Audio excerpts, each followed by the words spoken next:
Vedanta gains on a bullish call coming in from brokerage firm CLSA, which has upgraded the stock to buy from underperform. Also raises target price to 390 rupees a piece from 260 rupees earlier. The stock up 7%. Kolte Patil jumps over 8% now after Motilal Oswal initiates coverage on the stock with a buy recommendation, citing the company's growing presence in the Mumbai metropolitan region and Bengaluru markets. IRB Infra slumps in trade after the arbitration tribunal rules against the company in their case against NHAI. The management tells CNBC-TV18 there is a strong case for them to file a case with the higher courts. Shyam Metallic shares also climb up to 1.5% after the company announces its plans to foray into the stainless steels business. The management says that they will invest 650 to 750 crore rupees for the expansion, and they expect incremental revenue of around 5,000 to 6,000 crores from the stainless steel expansion. Protean e-government surges nearly 5% off the highs low. Nearly 21.5 lakh shares worth about 241 crore rupees change hands. Sources tell CNBC-TV18 that 361 funds is the likely seller.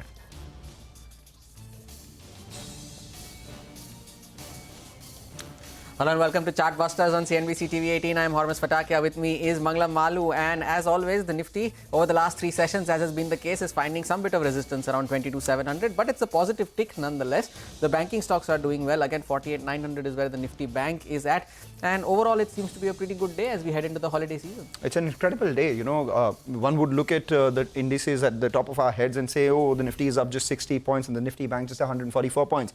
The point is that it's holding up. It's not giving up any of those gains.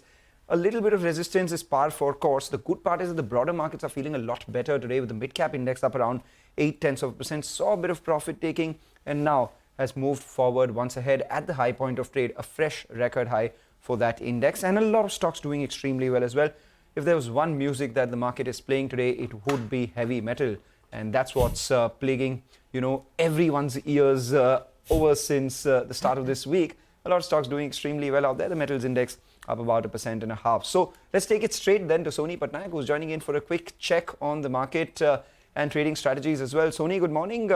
Metal stocks doing extremely well. The Nifty facing a bit of resistance. Do you think it should be used to buy into, and what would your top stock picks be? Hey, good morning, Mangalam, Hormas. Thank you so much for having me on the show. I think you rightly pointed out that Nifty is facing some sort of a resistance around 22,750, 22,800. But definitely, you know, if we look into this dip, it should be bought into 22,600, 22,500. That range has got multiple support and very strong support, in fact, to speak of it. So, you know, any move above 22,750, 22,800 today, you can see a sharp short covering, which can lead today's expiry above 22,900, 950 plus levels also can be tested. So I think it can be a positive expiry. And if you look at the most important parameter, yesterday's FI's positioning in long short ratio, it has increased dramatically from 43% longs to 51% longs in a single day. So definitely both the indices have quite a positive outlook. Even talking about Bank Nifty can surprise any move above 49,000. You can see straight heading towards 49,500, 50,000 levels as well. So I think both the indices quite strong, and you know, as long as the support is intact, you definitely must buy into. Right, and as Mangalam was highlighting, right, there's some bit of resistance is par for the course, because one must also not forget that from the March 20 lows that we made, which was 21,710, the Nifty is up almost 1,000 points from those levels. So some bit of resistance there, but still the market's holding up. But in light of that, Sony, what are your top stock recommendations for the day? So the first pick would be from the chemical and fertilizer space. We're seeing quite good, strong momentum today, and the pick is Chambal Fertilizer. Strong long builder positions getting added today. Can buy at current levels with stop loss of 375 and a target of 400, 410 can be seen in the coming short-term trading perspective. And the second pick is Container Corporation. Concor, again, quite strong, good intraday breakout on charts, long builder positions. Can buy at current levels with stop loss of 920 and target of 1,020, 1,040. All right, Sony, thanks a lot for joining in. I would have wondered if you had some metal pick as well, but for now, PSUs are the way to go forward to. Just keep an eye out on Reliance Infra. Reliance Infra, the stock is down around 4.5%. That's on the back of the news that Ashmit, our colleague, is sending from the courts, that there has been a big setback for Reliance Infra and a relief coming in for the Delhi Metro Rail Corporation. And it was the Supreme Court which has set aside 8,000 crores as the arbitral award, has upheld the DMRC's curative petition. And as a setback has come in, as Ashmit has been pointing out, the stock is down almost 6%. A vertical decline is what we're seeing on that counter. That's about individual stock news. We'll try and get Ashmit in to give us some more details of the proceedings at the Supreme Court right now, because the stock continues to fall now, down almost 7%. But in that, while we do that, let's also get you some ideas of profit coming in from our colleagues at Money Control Pro. And today we have Anant Chaudhary, who's joining in with a stock that he's been tracking. So today's stock idea is Prince Pipes Limited, a leading manufacturer of polymer pipes and fittings in India. The company produces a range of pipes including UPVC, CPVC, PPR and HDP. It has used in various applications in plumbing, irrigation and sewage disposals. We find Prince Pipes promising for several reasons. First, it is among the largest beneficiary of the ongoing upswing in the real estate sector. Government initiatives like Housing for All and Jal Jeevan Mission are also driving growth for the company. Polymer pipes are also gaining traction over metal pipes due to their lower cost, longer lifespan, and easier installation. Second, PVC prices have now stabilized at around 80-85 rupees per kg, down from 180 rupees. General inventory has now normalized, and demand prospects look very promising. Prince is focusing on expanding its market share by optimizing its pricing strategy through the implementation of ERP system. Lastly, Prince has historically performed well in the North and West region. However, the future growth is expected to come from the ongoing brownfield expansion in Bihar, where the company is planning to do a capex of 200 crore to add 50,000 tons of capacity, which will be operational by Q4 FY25. The expansion also includes fittings, which has higher margins. Stock looks reasonably valued at 19 times on FY26 earnings, following a period of price consolidation over the last 3 years. Key risks for Prince Pipes could be slowdown in the real estate activities and any sharp fluctuation in the PVC prices. Right, with that, we'll take a short break. Come back on the other side. We'll have Dheeraj Singh, the CEO of SIS, to discuss the company's business outlook and a small acquisition that they've made, about 4% in an elder care facility.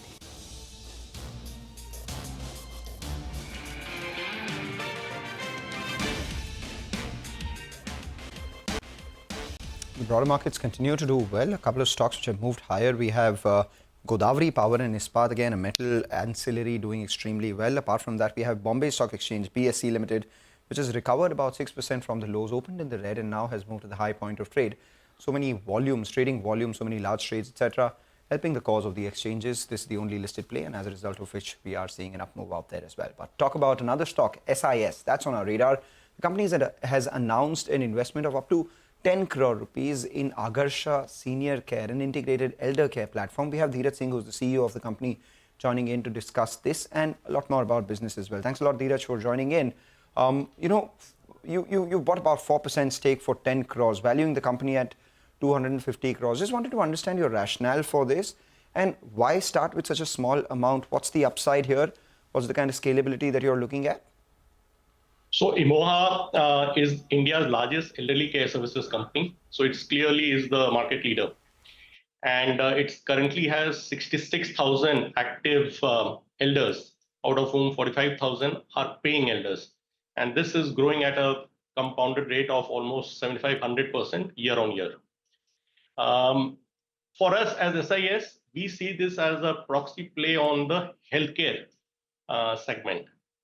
We believe we will ride similar proxy plays on residential infrastructure as India's overall growth happens over the next few years.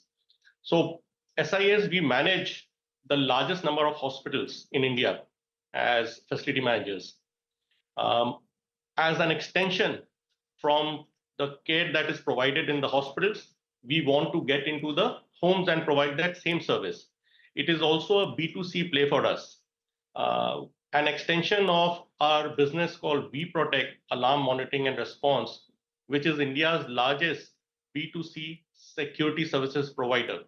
There's a very strong synergy of the VProtect and Imoha business, and we see a rapid expansion opportunity and synergies for both sides.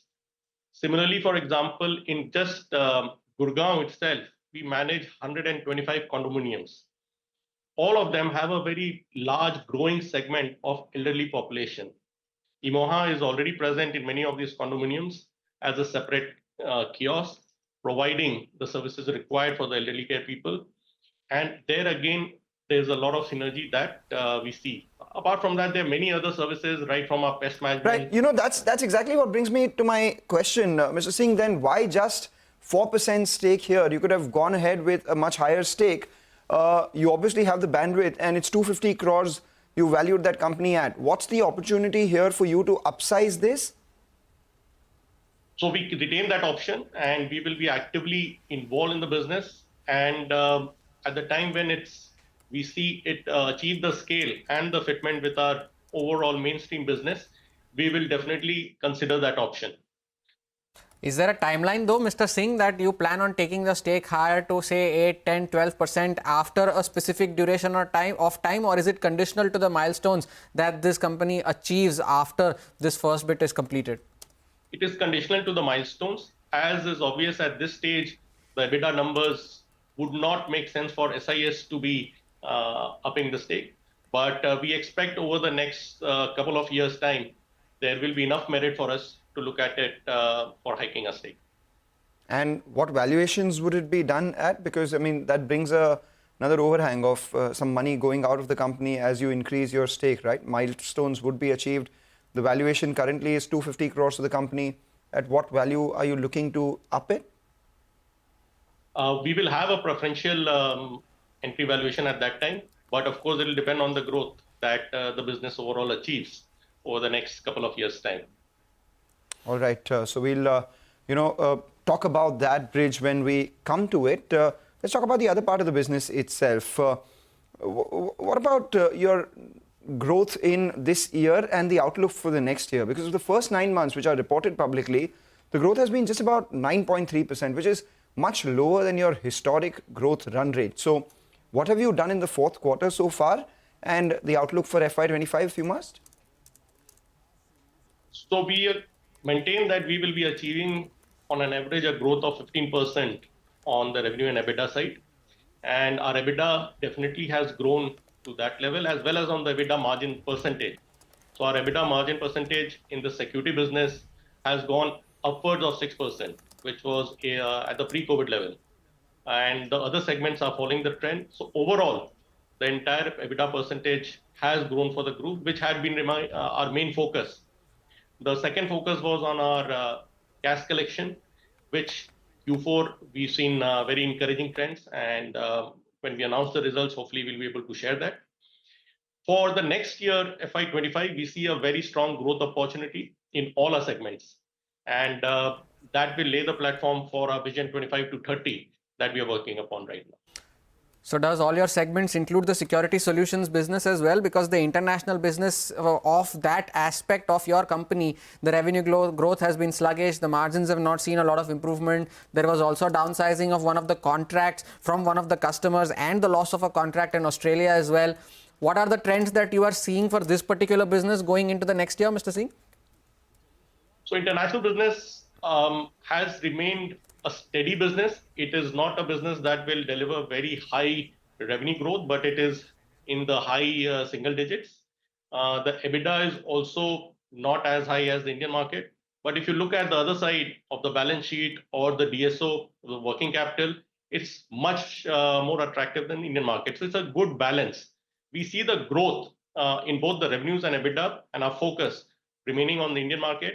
Is already at about 70% EBITDA contribution from the India business, and that will continue to grow. Apart from that, we are beginning to look more aggressively on the inorganic side, the M&A play, and we hope to announce a few things in the Indian market very soon.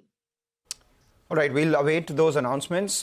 Just two questions. One, you said that FY25 growth will be a lot better. It'll set the platform for the Vision 2025 to 2030. So I just wanted to know, what would be the broad contours of that vision? Where do you see the company in terms of revenue margins, revenue mix by 2030? You're working on that. And in light of that, what are the expectations for FY25? If you could quantify that for us. I don't think I'll be able to forecast the exact numbers, but as an overall guidance, we will focus on the three metrics, the revenue EBITDA growth of about 15%, we want to focus on the ROCE and ROE metric, which we hope to continue at the 15 to 20%, and the OCF to EBITDA ratio at 50 to 60%. These are the three metrics that we want to pursue, and we are confident of delivering over the next few years. What about debt? Mr. Singh, your net debt around 1,058 crores. Do you plan on bringing that number down as well going into FY25? As of now, too, if you look at the debt EBITDA ratio, it is not that high. It is below 2, which is at par with the industry standards or even below that. But our effort has been to focus more on the collections. And as I mentioned, in Q4, we've seen definite progress in that, which will help our debt reduction also. Right. I am looking at your FY23 numbers. You're likely to grow 15% on that in FY24. And your target for the next 5 years would be about 10 to 15% sort of revenue CAGR. Back of the envelope calculations would suggest that by FY30, you could be anywhere between 25,000 to 27,000 crores on the top line. Would that be a correct assessment? Yes, and that depends on how much we add through the inorganic also. So depends on how much M&A we do. It can be even higher. So this 15% is purely organic, and thereafter whatever inorganic opportunities you get. Correct. And at that level, what would the margins be broadly? We want to stabilize or increase more than the pre-COVID level, which was about the 6%. So, yeah. All right. Thank you so much for joining in. Wish you good luck for the long-term plans for the company, and also will be interested in knowing the growth of the elder care vertical that you have embarked upon and the synergies that you're talking about. Wish you good luck for the fourth quarter numbers as well. Okay, with that, take a short break. Come back, tell you more on the other side of this short break, where we talk about stocks, individual, news pieces, a bunch of them buzzing around. There's Kolte Patil, there's Vedanta, Bharti Airtel up around 1.5% as well. You probably get in some comments coming in from the Supreme Court as well, from Ashmit.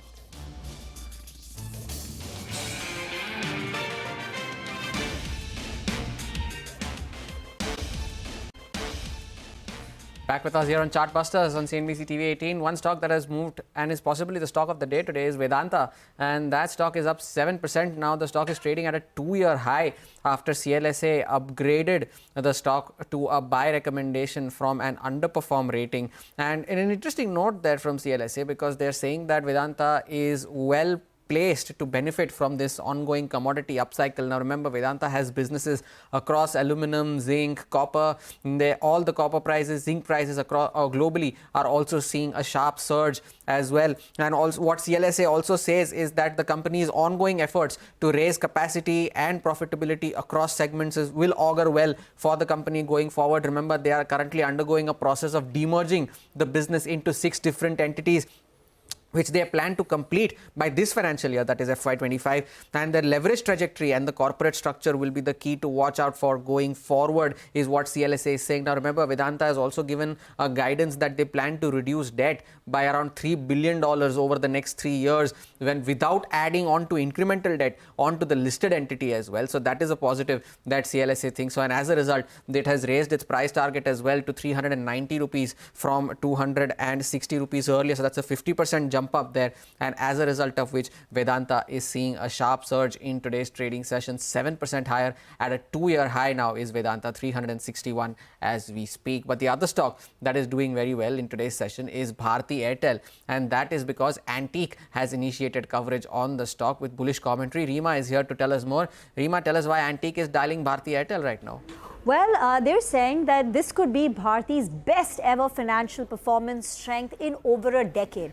That's the reason why, Antique has initiated coverage on Bharti Airtel with a buy call, and they've put the target price at 1,505. The key reason why things are improving for Bharti Airtel, and the best that we've seen in a decade, is because of tariff hikes, the upgradation of 2G subscribers to 4G, strong growth in their enterprise business and fiber to the home, and also a decline in the capex. Capex for the company was high over the last 2 years because of the first 4G rollout, then 5G. But now the 5G rollout is completed, and therefore the incremental capex spend will come down, which leaves more money in the hands of Bharti Airtel, which according to Antique will go in deleveraging their balance sheet. So according to them, return ratios can top 20%, and also the historic high cash flow will drive balance sheet deleveraging. Back to you. All right, that's about Bharti Airtel. That stock does well right now, up around 1.5%. What we'll do is we'll take a short break, and as we do that, let's tell you an important announcement. All right, before that, Hormas, we have something on the programming note as well? No, but the other one that we were planning to do, we're planning on talking about is the fact that some commentary coming in from the Supreme Court as well for the Reliance Infra case. But Ashmit will join us in a bit on the other side. But as we wrap up this edition of Chartbusters, we have an announcement to share with you all. We are launching CNBC TV18's first ever live personal finance webinar, which is CNBC TV18 Accelerate, the personal finance handbook with Sonia Shenoy, where she'll be joined by 3 well-known experts on Saturday, the 11th of May, 9 a.m. onwards. We'll be diving into everything you need to know to master your finances and learn how to grow your wealth, be it insurance, tax savings, managing your portfolio, retirement planning. There's a lots to learn and lots to do as well. Whether in your 20s, 30s or even in the 40s, this live webinar is for you. We have limited seats, so don't miss this chance. Register now. Scan the QR code to register or log on to cnbctv18.com, and we'll see you on the 11th of May.